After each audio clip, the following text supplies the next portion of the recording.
ചില ക്ഷേത്രങ്ങളിൽ പുരുഷന്മാർ ഷർട്ട് ധരിക്കാതെ കയറണം എന്ന് പറയുന്നതിൻ്റെ യുക്തി എന്തോ ഒരു യുക്തിയില്ല.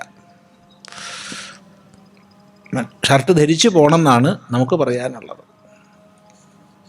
ക്ഷേത്രത്തിലേക്ക് ഷർട്ട് ഊരി പോകണം എന്നുള്ളത്, ഒരു ഷർട്ട് ഇടാണ്ട് പോകണത് അവനവൻ്റെ ഇഷ്ടമാണ്, അത് വ്യക്തിയുടെ ഇഷ്ടമാണ്. ഷർട്ട് ഇട്ടേ പോകാൻ പാടുള്ളൂ എന്നൊക്കെ പറഞ്ഞാൽ എന്നെപ്പോലുള്ളൊരു വിഷമിക്കും. ഞാൻ ഷർട്ട് ഇടുന്നില്ല, അയ്യോ അപ്പോൾ തൽക്കാലം ഒരു ഷർട്ട് മേടിച്ചിട്ട് അമ്പലത്തേക്ക് പോകാൻ വേണ്ടി ഇടേണ്ടി വരും. അതുകൊണ്ട് ഷർട്ട് ഇട്ട് പോകണമെന്ന് നിയമം വെക്കേണ്ട ആവശ്യമില്ല. അതൊക്കെ വ്യക്തി സ്വാതന്ത്ര്യമാണ്. പക്ഷെ ഒന്നുണ്ട്, മാന്യമായി വസ്ത്രധാരണം ചെയ്തും തിക്കിലും തിരക്കിലും പെട്ട് നിൽക്കുമ്പോൾ അവനവൻ്റെ ശരീരത്തിലെ വിയർപ്പ് മറ്റൊരാളുടെ ശരീരത്തിലാകാത്ത വിധവും വേണം ക്ഷേത്രത്തിൽ പോകേണ്ടത്. അപ്പോൾ എന്തെങ്കിലും വസ്ത്രം വേണം. ഏറ്റവും നല്ലതാണ് ഷർട്ട് ഇടുന്നവർക്ക്. ഷർട്ട് ഇട്ട് പോയാൽ ഇന്ന് നമ്മുടെ മിക്ക ക്ഷേത്രങ്ങളിലും ഷർട്ട് ഊരിയിട്ട് വേണം പോവുക. തിരക്കില്ലാത്ത ക്ഷേത്രങ്ങളിലാണെങ്കിൽ പ്രശ്നമൊന്നുമില്ല.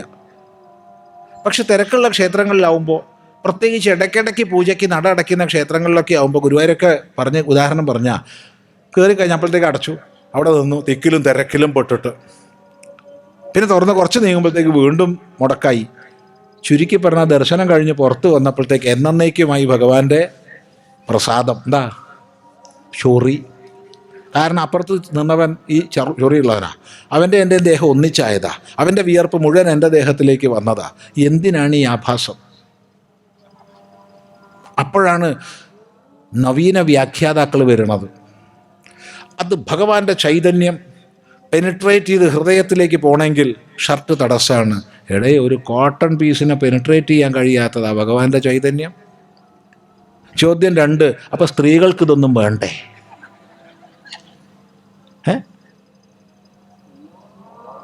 അപ്പോൾ വസ്തുത എന്താണെന്ന് ചോദിച്ചാൽ, ഇതിനൊന്നും താത്വികമായ ഒരു അവലോകനമൊന്നും ആവശ്യമില്ല. ഈ താത്വിക അവലോകനമൊക്കെ ഒന്ന് കുറച്ച് സാമാന്യ തലത്തിലേക്ക് വന്നാൽ നന്നായി. കാരണം നമ്മുടെ മുത്തശ്ശൻ്റെ അച്ഛൻ, അപ്പം അച്ഛൻ്റെ അച്ഛൻ, മുത്തശ്ശൻ്റെ അച്ഛൻ, അവർക്ക് ഈ ഷർട്ട് എന്നൊരു സാധനം അറിയില്ലായിരുന്നു. അവർ കണ്ടിട്ടുമില്ല, കേട്ടിട്ടുമില്ല. മുത്തശ്ശൻ്റെ കാലമൊക്കെ ആയപ്പോഴത്തേക്ക് അത്യാവശ്യം ഷർട്ടൊക്കെ കാണാനൊക്കെ തുടങ്ങി. എന്നാലും ഒരു ഷർട്ട് ഇട്ടിട്ടൊന്നുമില്ല, വല്ല സായിപ്പന്മാരൊക്കെ ഷർട്ട് ഇട്ട് പോണേ കാണുക എന്നല്ലാണ്ട്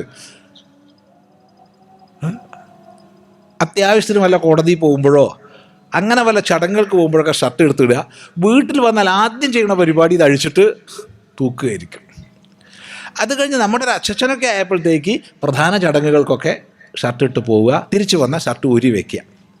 നമ്മൾ അച്ഛനൊക്കെ ആയപ്പോഴത്തേക്കോ എപ്പോഴും ഷർട്ട് ഇടുക, അത്യാവശ്യത്തിന് ഊരി വയ്ക്കുക. അങ്ങനെയായി. ഇപ്പോൾ നമ്മൾ കുട്ടികൾ ജനിക്കണത് തന്നെ ഷർട്ടോട് കൂടി, ഷർട്ട്, മൊബൈൽ ഫോൺ ഇതൊക്കെ ആയിട്ടാണ് കുട്ടികൾ ജനിക്കണത്, അല്ലേ? കുട്ടികൾ ജനിക്കുമ്പോൾ സ്മാർട്ട് ഫോണൊക്കെ കയ്യിലുണ്ടാവും ഗർഭത്തിൽ നിന്ന് പുറത്ത് വരുമ്പോൾ. എന്നാൽ കേൾക്കണത് അറിയില്ല കേട്ടോ. അപ്പോൾ പറഞ്ഞതിൻ്റെ അർത്ഥം എന്താ ചോദിച്ചാൽ, അങ്ങനെയായിരുന്നു. അപ്പോൾ ഷർട്ട് അറിയില്ല. ആ കാലത്ത് ക്ഷേത്രാരാധനയുടെ ആ കാലഘട്ടത്തിൽ ഷർട്ട് ഇല്ലായിരുന്നു. അപ്പോൾ ഷർട്ട് ഇടണ്ട. പിന്നെ ഷർട്ട് വന്നു, അത് സ്വീകരിച്ചില്ല. അന്നുള്ള അതുപോലെ തന്നെ തുടരണമെന്ന് ഷഡിച്ചു. എന്നാൽ സ്ത്രീകൾ അന്ന് ഇങ്ങനെ തന്നെയായിരുന്നു. അന്ന് ബ്ലൗസ് ഉണ്ടായിരുന്നില്ല. നമ്മളെ മുത്തശ്ശിയുടെ അമ്മയ്ക്ക്, അമ്മമ്മയുടെ അമ്മ മുത്തശ്ശിയുടെ അമ്മയ്ക്ക് ബ്ലൗസ് എന്താണെന്ന് അറിയായിരുന്നു? അവർക്ക് അറിയില്ലായിരുന്നു. അവർക്ക് ബ്ലൗസ് അറിയില്ലായിരുന്നു. പിന്നെ വന്നപ്പോൾ നേരിയത് പുതയ്ക്കുക, ഈ മുലക്കച്ച ഉടുക്കുക എന്നായി. പിന്നീട് മുലക്കച്ചയുടെ സ്ഥാനത്ത് ബ്ലൗസ് വന്നു.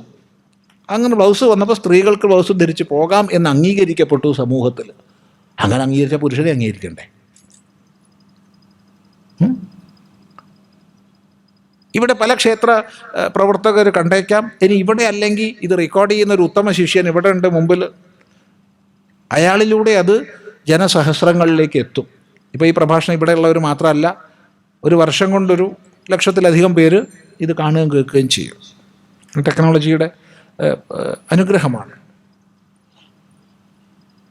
അതുകൊണ്ട് പറയട്ടെ, നമ്മൾ ഇന്ന് ഷർട്ട് ധരിച്ച് ക്ഷേത്രത്തിൽ പോവാം എന്നെല്ലാവരും അംഗീകരിക്കുകയാണെങ്കിൽ നമ്മുടെ സമൂഹത്തിൽ ഭൂരിഭാഗം യുവജനങ്ങളും ക്ഷേത്രത്തിൽ പോക്കും. കാരണം ഇന്ന് പണ്ടുള്ളതുപോലെ അല്ല ജീവിതക്രമം. കുട്ടികളാവുമ്പോൾ തന്നെ നമ്മൾ ഷർട്ട് ഇട്ടിട്ടാണ് കുട്ടികളെ ശീലിപ്പിക്കുന്നത്. പണ്ടത്തെ പോലെ ഒരു പട്ടുകോണം എടുത്ത് നടക്കുന്ന പതിവൊന്നും ഇന്ന് കുട്ടികൾക്കില്ല. അപ്പോൾ അഡോളസൻ്റ് പ്രായത്തിലേക്ക് എത്തുമ്പോഴത്തേക്ക് വരുന്ന പരിവർത്തനങ്ങൾ കൊണ്ട് ഒരു സ്ത്രീകളുടെ മുമ്പിൽ അല്ലെങ്കിൽ പെൺകുട്ടികളുടെ മുമ്പിലൊക്കെ ഷർട്ട് അഴിച്ച് പോകാൻ ഇന്നത്തെ ആൺകുട്ടികൾക്ക് സന്നദ്ധത ഉണ്ടാവില്ല, ഉറപ്പാണ്. അപ്പോൾ അവർ പോവില്ല, അത്രയേ ഉള്ളൂ. അമ്മ പോയിക്കോളൂ, അച്ഛൻ പോയിക്കോളൂ, എനിക്ക് വിരോധമൊന്നുമില്ല, ഞാൻ അകത്തേക്കില്ല, ഞാൻ മറ്റ് സേവകളൊക്കെ ചെയ്യാം. ക്ഷേത്രത്തിന് വിശ്വാസമുണ്ട്, ക്ഷേത്രത്തിന് വേണ്ട സേവ ചെയ്യാൻ ഹിന്ദുത്വ ബോധമുണ്ട്, അതുണ്ട് ഇതുണ്ട് ഒക്കെ ഉണ്ട്, എന്ത് സേവ വേണമെങ്കിൽ ഞാൻ ചെയ്യാം, മറ്റ് പണികളൊക്കെ ചെയ്യാം, അകത്തേക്ക് പോകാൻ ഞാനില്ല, അത് നിങ്ങൾ പോയിക്കോളൂ. കാരണം അവർക്ക് വിവസ്ത്രരായി പോകാൻ മനസ്സ് വരില്ല. കുറ്റം പറഞ്ഞിട്ട് കാര്യമില്ല. അവരെ ക്ഷേത്രത്തിൽ നിന്ന് പുറത്തു നിർത്തുന്നു. മാടി വിളിക്കാൻ 100 സ്ഥാനങ്ങൾ വേറെ ഉണ്ടെന്ന് ഓർമ്മിക്കുക. വരൂ ഇവിടെ കുപ്പായമൊന്നും അഴിക്കണ്ട, ഇവിടുത്തെ ആരാധനയെ കൂടിക്കോളൂ എന്ന് മാടി വിളിക്കാൻ 100 സ്ഥാനങ്ങളുണ്ട്. അതിലൊക്കെ കുട്ടികൾ പെട്ടുപോയിട്ട് നാളെ കുറ്റം പറഞ്ഞിട്ട് പ്രയോജനമില്ല. അതുകൊണ്ട് ദയവായി ക്ഷേത്രപ്രവർത്തകർ കാലത്തിൻ്റെ മാറ്റം ഉൾക്കൊണ്ട് ഷർട്ട് ധരിച്ച് അകത്ത് പോവാം എന്ന് നിയമം വയ്ക്കുക. ഇതാണ് പറയാനുള്ളത്.